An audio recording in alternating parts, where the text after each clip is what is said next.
Hello tout le monde, on se retrouve aujourd'hui avec un maquillage plutôt de dernière minute parce que c'est un maquillage très facile à faire, vous n'avez pas besoin de beaucoup de matériel et c'est très rapide. En fait c'est le personnage qui figure sur l'affiche de la série American Horror Story de la saison 2 il me semble.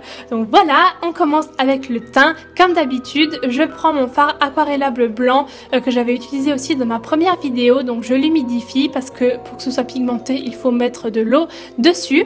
Je mets ça avec un pinceau plat sur tout mon visage. Alors pour info, je sais plus si je vous l'avais déjà expliqué dans la première vidéo ou pas, mais vous pouvez en mettre plusieurs couches, c'est ça qui est bien pour avoir quelque chose de vraiment bien opaque. Vous voyez que j'en ai mis une couche, c'est encore un peu en transparence, on voit ma peau en dessous. Et ensuite quand je suis venue mettre la deuxième couche, on ne voit plus rien. Pareil pour les sourcils, là pour ce maquillage j'ai voulu vraiment faire avec le matériel de base, on va dire, pas de latex, rien du tout, pour que ce soit adapté à tout le monde en fait, voilà, que tout le monde puisse le faire assez facilement. Ensuite je prends le même fard mais en noir, donc pareil toujours je prends mon petit Pchitao et j'humidifie. Je commence à tracer le contour de ma paupière mobile avec un pinceau assez précis, donc pareil c'est exactement le même système que pour le fard blanc. Vous pouvez laisser sécher et en mettre plusieurs couches pour que ce soit bien opaque, ça sèche mat donc ça ne brille pas, c'est vraiment des super produits, en plus ils coûtent pas très cher. Je vous mettrai les liens aussi dans la barre d'infos comme d'hab hein, si ça vous intéresse. Donc une fois que j'ai fait la paupière mobile, je fais aussi le dessous des yeux, donc faites pas ça précis parce que de toute façon après on va venir rajouter les larmes, donc pas besoin de faire quelque chose de très bien fait.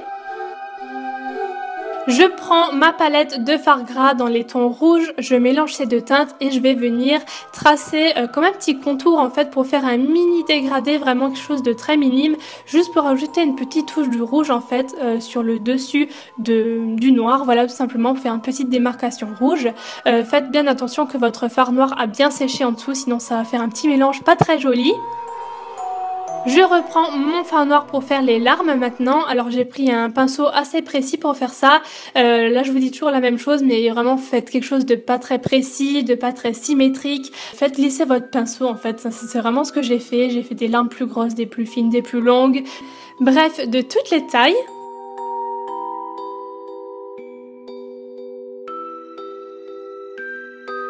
Et une fois que vous avez fini de tracer vos larmes, il suffira de laisser sécher et vous avez déjà terminé votre make-up.